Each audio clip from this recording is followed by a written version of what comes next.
11th edition is here, and today on Mini Takes Podcast, Army Boxes, App Making is Hard, the Shadow FAQ, Old World is a Mess, and Missing in Action, Italian Paint. I don't know what that's about. There'll be other stuff in the rundown. Hit the intro. Mini Takes Podcast. Look, if I open up your painting tutorial and the first step is getting out an airbrush, buddy, I'm not watching. Bunch of nerds on the internet. Are you even having fun with this anymore? Shane, if this happens, there's going to be wailing and gnashing of teeth, people burning their armies. If you can't see it, don't paint it.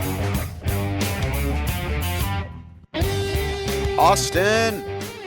Hey, how's it going? 11th edition is here. Somebody start the music, play the fanfare, light the candles, roll the dice. I haven't played it yet. Me neither. No, I am going to play it this week. However, as we record this, it is on Monday, and I haven't got around to it just yet. And I'm excited about it. I am. I got some takes, some observations that I've already made, some stuff that's going to pop up in our rundown as we go. But before we really get started, Mini Takes Once Your Takes. This is Mini Takes Podcast. That's Austin. I'm Shane. Listen on Spotify or anywhere you get podcasts. Rate it 5 stars. Don't forget to subscribe or watch over on YouTube where you can see my sleepy face. And Austin, he looks quite presentable today. I'm wearing my same color coordinated shirt for Monday. I'm good to go. I just had a big bowl of pasta fazool. First time cooking that. Oi, pasta fazool. Yeah. We want your takes, and you can leave your comments all over the place, and we'll read them whether we agree or not. These couple come over from YouTube. Jason Trump says, speaking about the army dispositions, that one got a few people riled up, and it's got people riled up over at the Prindle Game Store as well. I said in last pod that Space Marines should be doing actions because that's what they seem to do in every piece of media that I can see. All right. Jason Trump says, some of the new dispositions just don't line up with what the armies are actually about. Like, who looked at Blood Angels and said, yeah, these guys are definitely a take and hold liberator assault group. My brother and Sanguinius, they don't hold anything except the urge to sprint across the table and punch something into paste. The rules and the faction are so far apart, they need long-distance relationship counseling. He goes on to talk some more about onboarding and things, but his third paragraph I thought was interesting. However, I want to talk about those dispositions. Immediately out of the gate, everybody's taking all of the action dispositions and they're throwing those in the trash, and they're all playing Purge and Take and Hold. You lame bunch of losers. Here's what I want GW to do. Because they appear to want to do it this way. We're going to talk about this when we get to the app part of this, but you don't actually need the mission deck. The mission deck and the scoring and everything is now in their own app. Sorry about it, Tabletop Battles, but I don't see why we'll ever use you again. It even links up with the BCP. And that says to me they're going to be able to adjust the mission deck a little bit and tweak the meta over there, as well as points with everything else, and they've said as much. I just hope they lop a point off of every single thing that you can do in all your Purge versus Purge and all your Take and Hold. Because stop it. Play the game. Have fun. It's what it's for. Oh. I've said it. No. If I've said it once, I've said it 100 times. This game is not a very good game for figuring out who's best. Anyway, if I win, I'm the best. It's that simple. Just play a different game. There are better games. There are tighter games.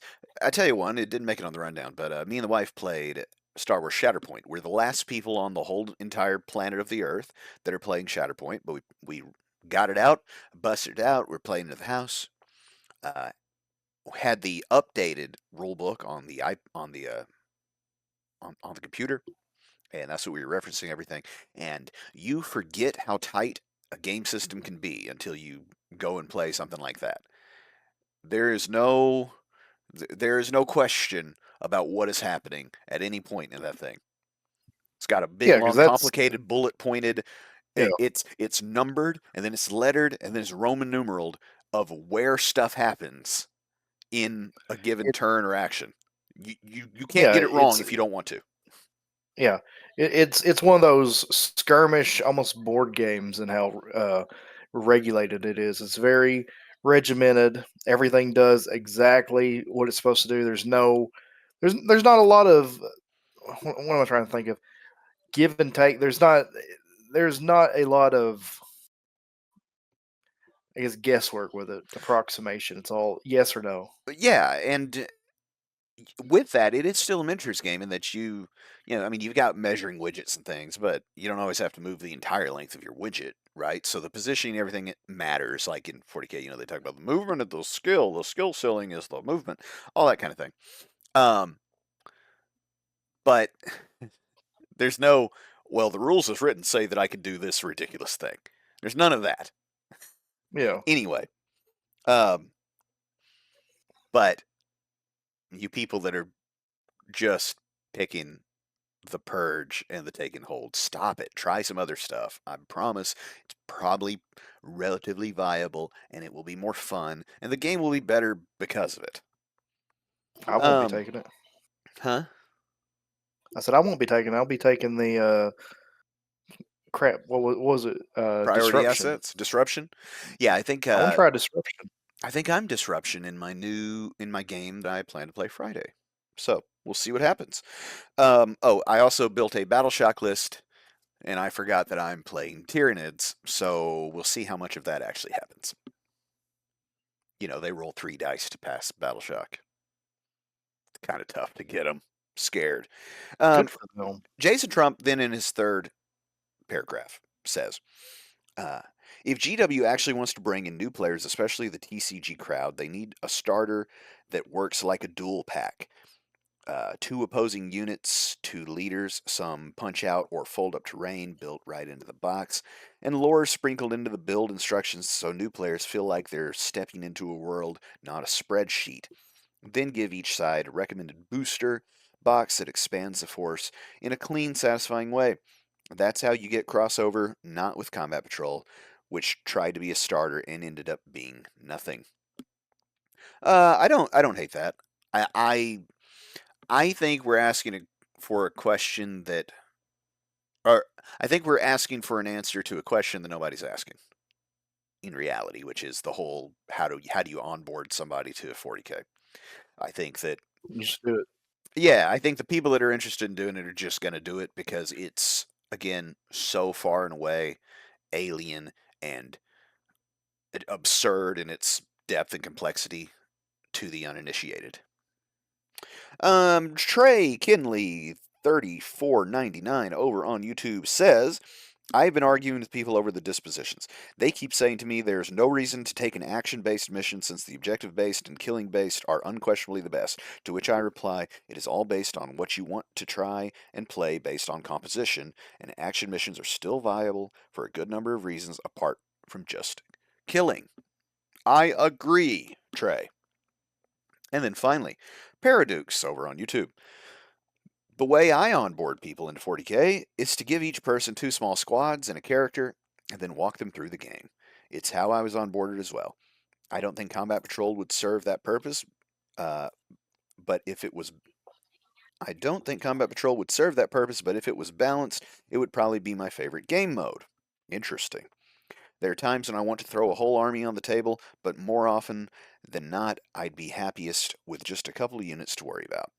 Trying to balance a 500-point force is extremely difficult when going in blind, as you never really know whether you're going way too hard or way too soft. Having pre-balanced forces would make it a lot simpler.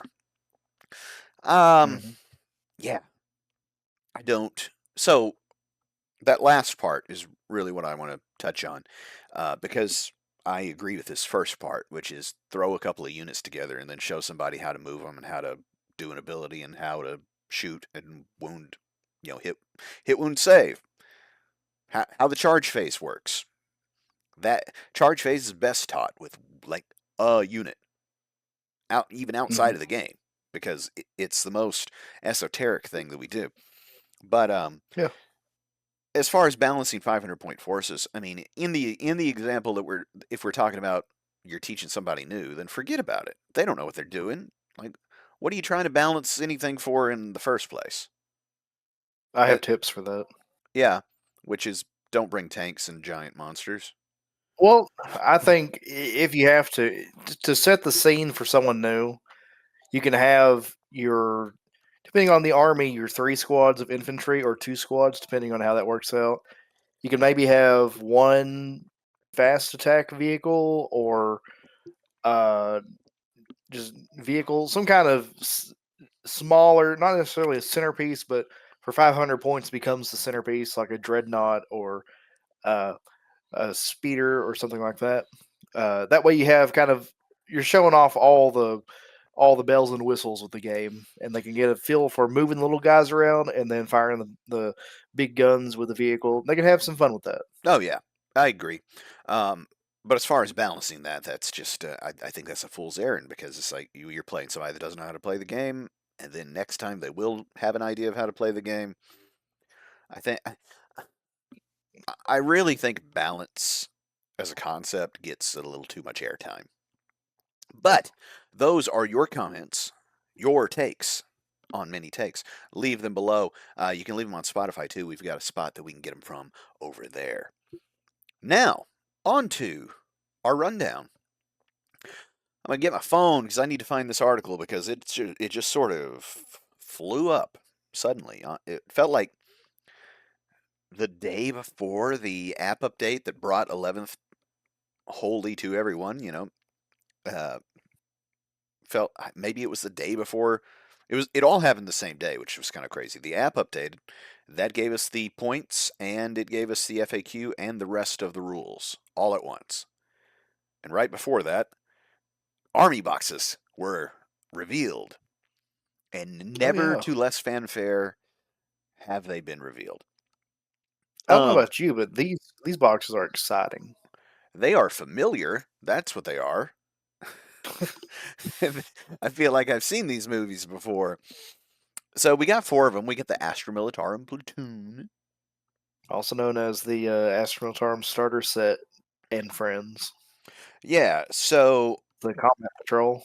yeah, I gave you a little task here to see if you could figure out what was changed from these army boxes to the last ones that we got, I guess, a year ago. I don't know if you were able to find it, but you get a tank, you Well, get some artillery, yeah. you get some dudes. I don't think there's any new stuff in this box.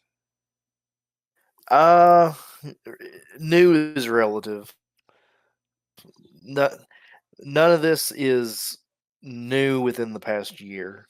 Right. This is all refreshes from the Cadian update, Yeah, you don't get and the the newer. Basilisk is from the 90s. Right, the basilisk is one that I see people clowning because it's relatively ancient, which I don't mind an old vehicle. There's a take.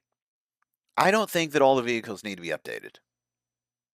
The tanks look like tanks, folks. Until they cease to look like tanks relative to everything else, then I don't know what we're talking about. Well, what people are clowning is a little like winged skull up on the gun shield. It's kind of Old and lost chunky. its resolution. It's old and junky. It's lost its resolution. It's a little bit of outside of modern uh, design philosophy.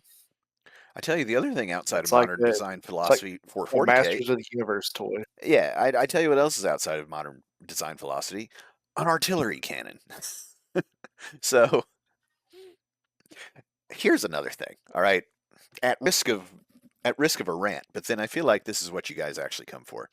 Um, everybody wants GW to do this, do that, make that, refresh that, re-release this. The thing you legended a couple years ago, we would like a new one, please, thank you.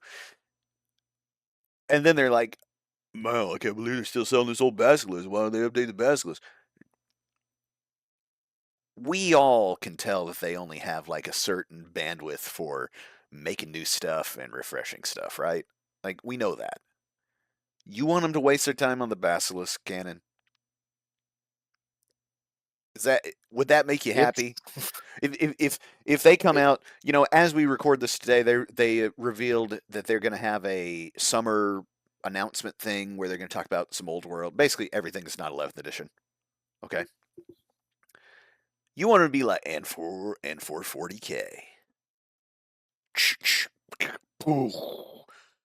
a new basilisk cannon. Thank you. See you next time. Is that what you want? first Codex Guard. Yeah, first Codex Imperial Guard. Your one miniature of the year is going to be the Basilisk. Well, I mean, and we just had, and this is why these army boxes are kind of funny to me, because we just had that new commissar in her truck that came out, and she's not in this box, which I thought was kind of crazy. Neither is uh old Well, old there's buddy. there's no named characters. Yeah, yeah, There's no named characters. nothing, nothing. It's all very. Again, I feel like I could be wrong. I feel like it's a box that we've seen before. Then they got a Tyranid box. Now I can't name any of the Tyranids. Okay, folks. Call You've got call me a casual. Hive Tyrant, Yeah, I know got Hive Hive Tyrant. Tyrant, I know yeah, Tyranid Termagant. Guards, I don't know if they're in the Termagants, box. Hormagaunts, Von Ryan Leapers. Look, I named them all. Yeah, you I did. haven't played against a Tyranid in like 2 years. I play against the Tyranids more often than you'd think, and it's always fun. You know what? They're different. Um, I can't tell you if that box is a repeat, but it's again, They all look the same. it's nothing All, new. all, all the Tyranid starter boxes look the same. Now this one looks the same. Chaos Space Marines Warband. It is Now featuring cultists. now featuring cultists because I feel like we saw this one with the obliterators and the venom crawler, which are one sprue weird thing. Um, Mm-hmm. and then you get your Lord Discordant on Hellstalker, who I do need to get eventually. But Get this otherwise, box. well, I don't need cultists, and I don't need what else comes. I don't need any more legionaries. Oh, 2 squads of 10 cultists. Oh my, it's a lot of cultists, boy. And then the Look at your Necrons. cultist detachment. Yeah. Then the Necrons look like a bunch of Necron warriors, Doomstalker, and some guy on a sled. Yeah, You come here for the servo takes, folks. claws. You come here for the takes. You don't come for the deep knowledge of factions we don't play. But I thought that was crazy that they just sort of were like it. It was as if somebody had forgot that it was the time of year for army boxes, or that the army boxes needed to come out with the edition release, and somebody said, "What do we have? Do we have any boxes printed?" It would not surprise me if you got some of these boxes and they came in that white box. You ever buy anything in the white box? Oh yeah, yeah. Yeah, I could see a few of these coming in the white box because they either didn't have any boxes ready or they ran out quick.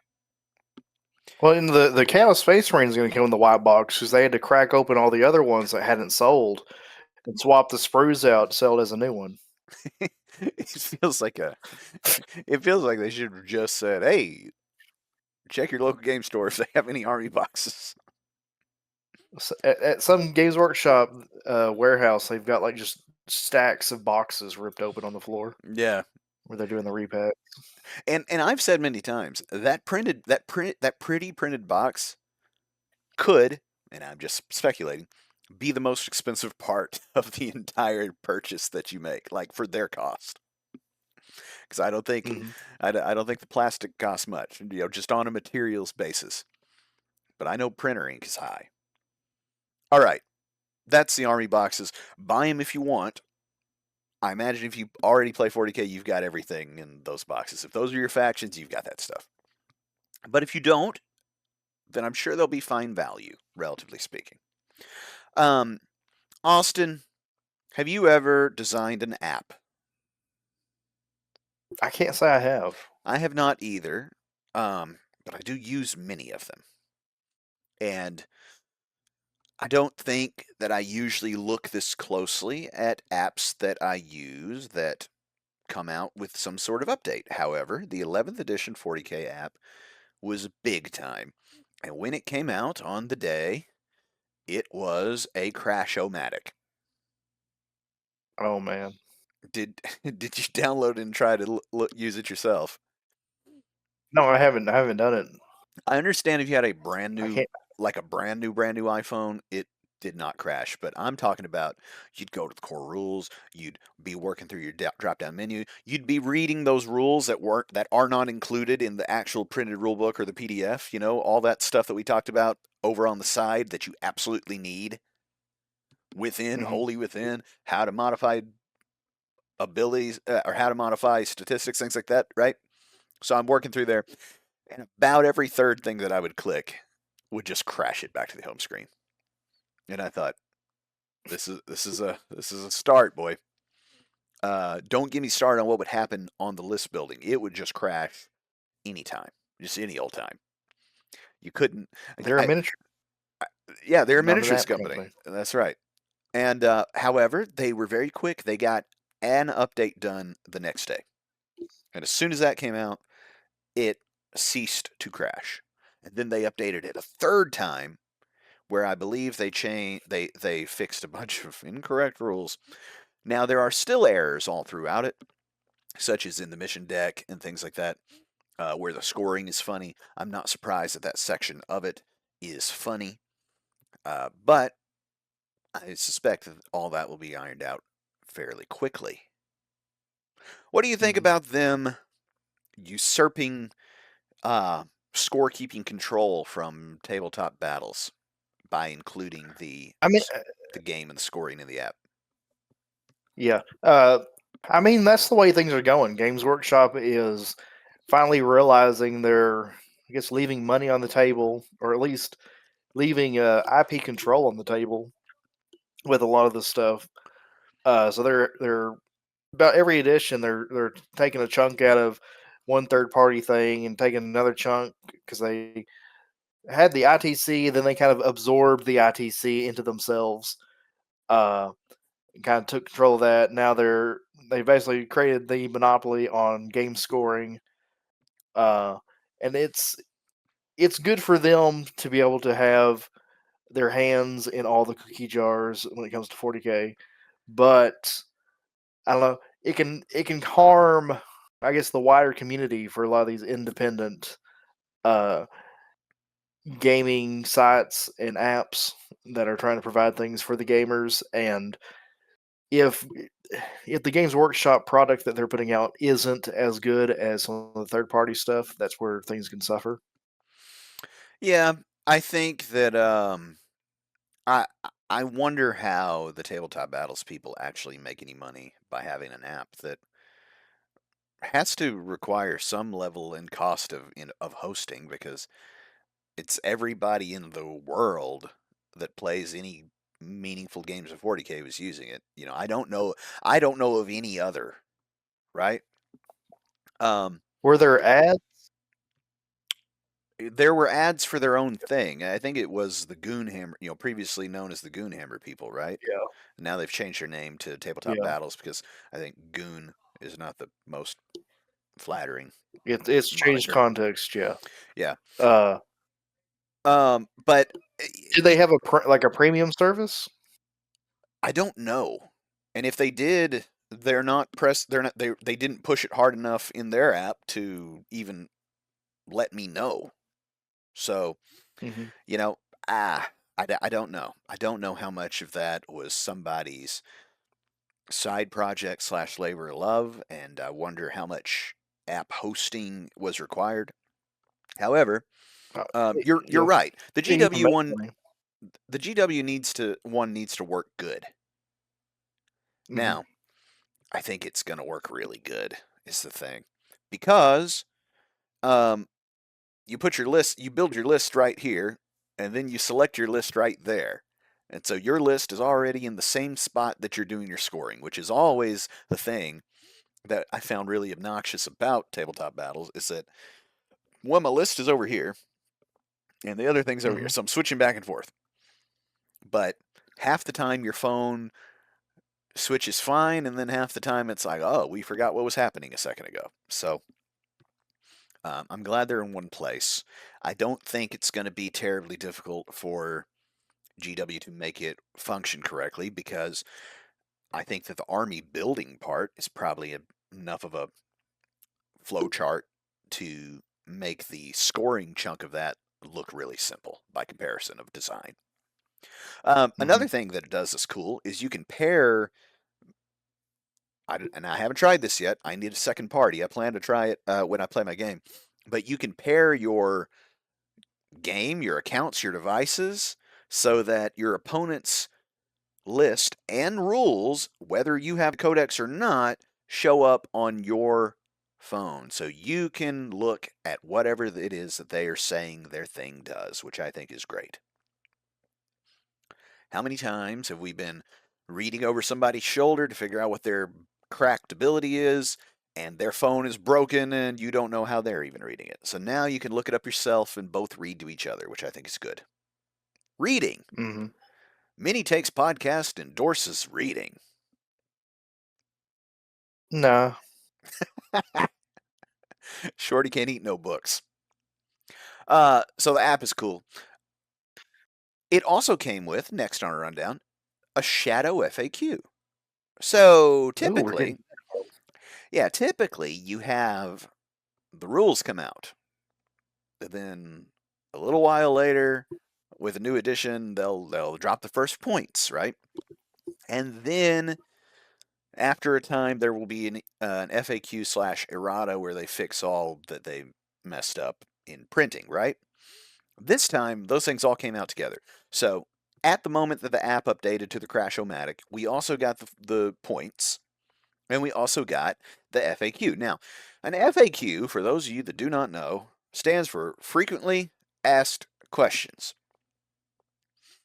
As nearly no one had played the game, I don't know where they found these frequently asked questions, but people had asked them frequently. And my favorite one in the entire thing, now, there were silly ones, and I've never understood this about GW FAQs, where they answered some FAQ question about the most basic things that are totally plainly codified in the rules. So there was a lot of that. And then Hmm. And then there was one talking about coherency.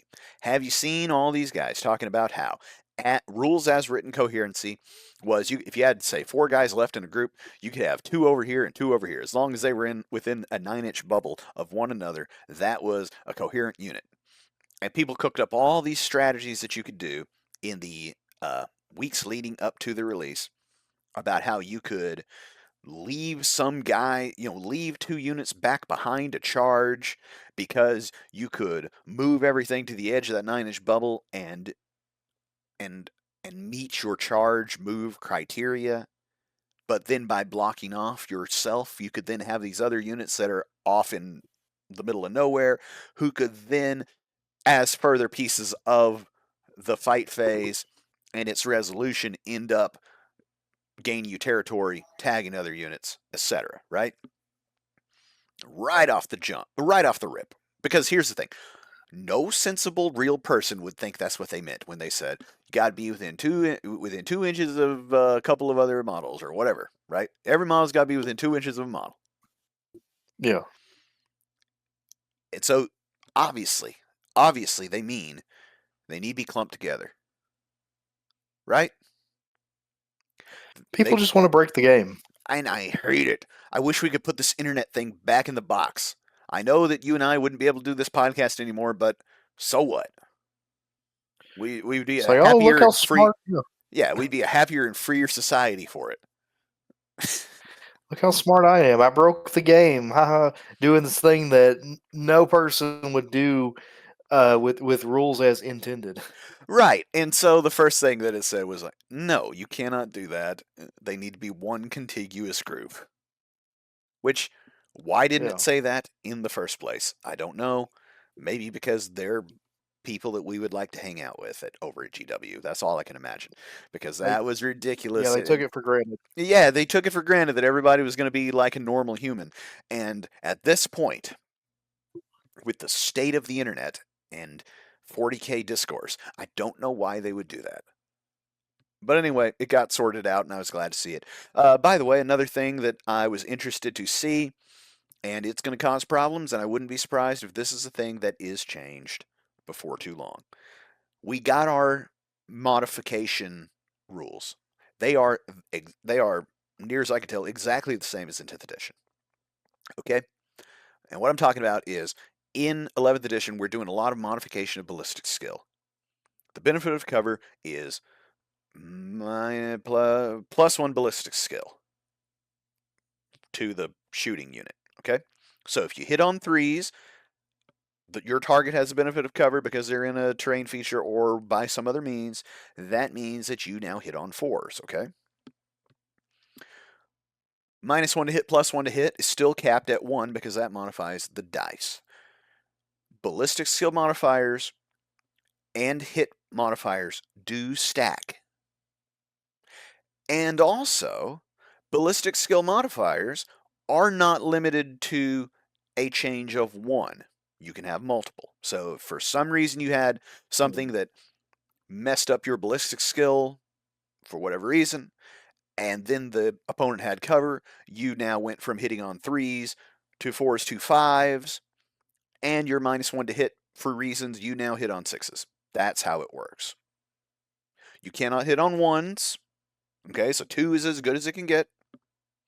But there are methods that you can use to go from 4 to 2, or even 5 to Yeah. 2, which is going to be kind of silly. Tau are eating good right now. Everybody is running out and they're buying all the Tau they can possibly find, which is going to be hilarious when they're like, all right, so the net change is going to be 1. I could see them doing that. Yeah. And I don't think it'd be the end of the world either. Then you'd have a whole bunch of like, oh, well, I've got plunging fire, which is -1 ballistic skill, so it helps your ballistic skill, right? I've got plunging fire. Okay, well, I'm in cover. Okay, so we're flat. That's how that works anyway. Or, well, I've got -1 to hit. Okay, I got plunging fire, and we're flat again, right? I don't think that would be Yeah. the worst thing in the world because the stacking that we're about to get is going to feel silly, right? You're going to have some Hmm. orc units that all of a sudden they're hitting on twos when you never expect them to be able to, and that's going to feel gross because Hmm. the melee combat is quite good and handy, and it's gonna go. We're gonna go to Crazy Town, but as it stands right now, that's how it works, and I cannot believe that crucial thing because I mean, now that I say it to you, we needed that in the core rules if we're going to be modifying ballistic Yeah. skill all the time. And then everything modifies the hit roll all time. So anyway, um, nothing changed with leadership, nothing changed with save. All that works just like it used to. But I thought the shadow FAQ was interesting, just because I said, "Who asked these questions? Where did they get them?" I have an idea.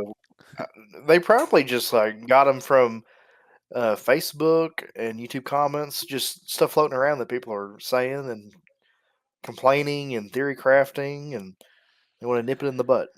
I thought that I tell you the real bad actors, in my opinion. Looking at you, Tactical Tortoise, right? And I know that he's just trying to like do his thing. You know, he's the competitive 40k channel, and I like him. You know, Trevi at Tactical Tortoise. I like to watch his videos. I like to learn. He goes deep on the rules as they actually do function and are understood to function. However, and admittedly, he said some of this stuff could change day one, and it did. But I'm like, man, this is way over your skis for such a for what Yeah. you know is some BS, and I don't mean Hmm. ballistic skill. You got anything on the Shadow FAQ? You haven't even looked. I skimmed through it a minute ago, just acknowledging that it exists. Good, that's good. I need someone to grab me like just grab my neck and just like pound me into the game store and say we're gonna play 40K. That's what I need. I got you, bro. Now we Because move I doubt it's gonna happen. we move on My own position. we move on to some neck grabbing that you and I did at the game store just the other day. And we've got this one in the rundown as Old World is a mess. Okay. I said earlier that you forget how tight a game system can be until you go play one of those atomic mass games, right? Like Shatterpoint, like Star Wars Legion, like Marvel Crisis Protocol. It's a different Yeah. world of game design from your GW stuff. And 11th edition 40K is a whole different universe, quite literally, than the Old World rulebook. You and I played a game of Old World, and it was a lovely game. I played my High Elves, you played your Dwarves, and it took us 5 hours of At 2,000 points. at 2,000 points of just beating the bleep out of the rulebook constantly. Yeah. Listen, first of all, folks, get in the comments, let us know how you play your games. But we're the kind of psychos that like to play right, just for the sake of playing right. If it's got a rule in there about something, we want to use it. I feel like they bothered to write it. Maybe it's there for a reason. Maybe it's optional. But I want to use it just to see what it does, right? I don't want to wave my hand and say, that's close enough. If I don't have to. Do you, Austin? Uh, I feel there's something I- satisfying of solving that puzzle of we have realized the system to its author's intent. there is a satisfaction with that, but at the same time, at a certain point, you hit a brick wall with this, and you have to say, "Well, we'll just do it this way for now Well, to get to the next point." and this is the thing. It is not like that most of the time, but in Warhammer the Old World, that is how it is. I have never seen such a poorly formatted rulebook. I have never seen more strewn about rules or any less clarity of what feel like fundamental pieces of the experience. We're talking about a rank and flank game. So you guys are ranked up. They're on movement trays. They're on squares. They cannot usually move individually. Hmm. They can flank. And this part here is where we come to the rub. You charged a unit of your dwarves. They had popped up from the ground. They threw themselves into a unit of my elven spearmen who held strong upon the charge with their spears and shields at the ready. Then, from across, waiting for just such a opportunity, the Swordmasters of Hoth charged into the side, the flank, if you will, of your dwarves and began to cut them down. And then what happened, Austin? They lost the combat and they began to flee. And then we lost the plot. Which way do they flee? From which unit do they flee from? There's a whole system in Old World where the unit that just won a combat can elect to stand and reform, requires a leadership test, or they can attempt to follow up if there's, and pursue their adversary. If they catch their adversary, the adversary is immediately destroyed, and this is where we started to run into problems, which was, okay, so the first unit pursues. Your unit is caught and evaporates. So now what happens to my guys who were also involved in routing you? Because they now have no one to pursue, so where do they go? Do they take a leadership test? Do they get to reform? None of these things are covered. I implore our community to reach out to anyone you know who plays Old World. Find us a resource if you know of it, whether it be official, whether it be your own local method for resolving these things. Show us where in the rulebook it talks about this multi-charge resolution, if it is in fact in there and we've missed it, because we beat it up for 45 minutes just on that one issue. I feel like it's there, but it's so spread out between all the different scenarios and rules that they present that you would have to like piece it together forensically to figure out what to do about it. Because I know they present the side charge and then the front charge and then the losing unit in the middle, and they just move diagonally, which makes sense. But then it's like you're then left with two units. Who follows up? Okay, well this one's going to follow up. Now what's this one doing? It's not really clear at all. They need a almost a flow chart saying here's where this leads into from this. If your stuff looks like this is how it's going to play out. If it looks like that, this is how it's going to play out. I told Shane if we were to figure out every single scenario with flank charges and rear charges and how everything would play out physically in the game, we could probably get like 2,000 views day one of people just trying to figure out and searching for that stuff. Yeah, everybody that's There ever has to be a played. resource somewhere. Yeah, everybody that has ever played Old World would want to watch that video. And in fact, maybe we'll do it. Maybe we'll do a little vlog where we just beat the rule book to death for 45 minutes or an hour trying to figure it out. Maybe people would enjoy to go on the journey with us. Maybe they through our toil could decipher it. It was crazy. Mm-hmm. It was fun. The elves took a win there. Um, I held down one side with I some also silver forgot how helm girls. cavalry, and I'm a moon dragon on the other side, and that was enough. One more thing in the rundown, and this one was yours, and I'm not sure what you're talking about, but I've got it as missing in action Italian paint. This has to do with bolt action, certainly. Yes, this is our bolt action segment of the day. Well, here's the thing with painting Italians. If you're doing the European scheme, the Italian uniforms in much of the European theater was a sort of a gray green color. Uh, and the problem is that no one actually seems to produce this color. You can't. You can go buy a bottle of olive drab. You can buy a bottle of German field gray. You cannot anywhere, to my knowledge, buy a bottle of this gray green color that kind of matches the historical color.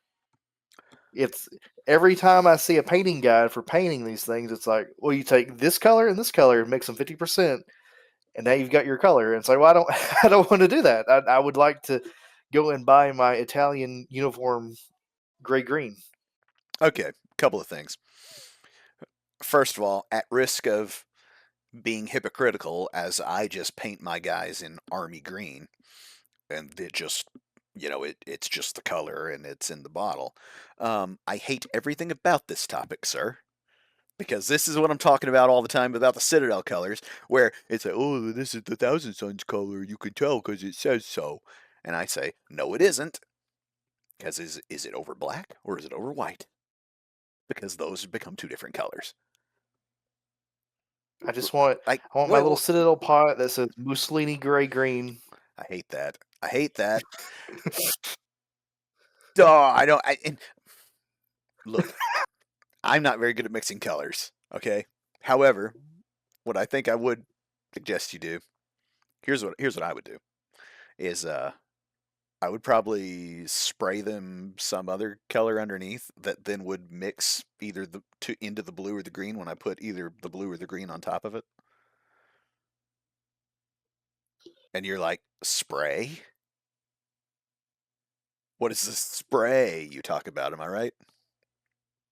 I want to open my little bottle. I want to get my paint. I want to apply it to the model, and I'm done. So gross. Why would you want I to do don't it that want way? any extra. Do you know how Why fast? would I not? Do you know how fast it is to go? You guys, whatever color. You get nice fades and everything in there.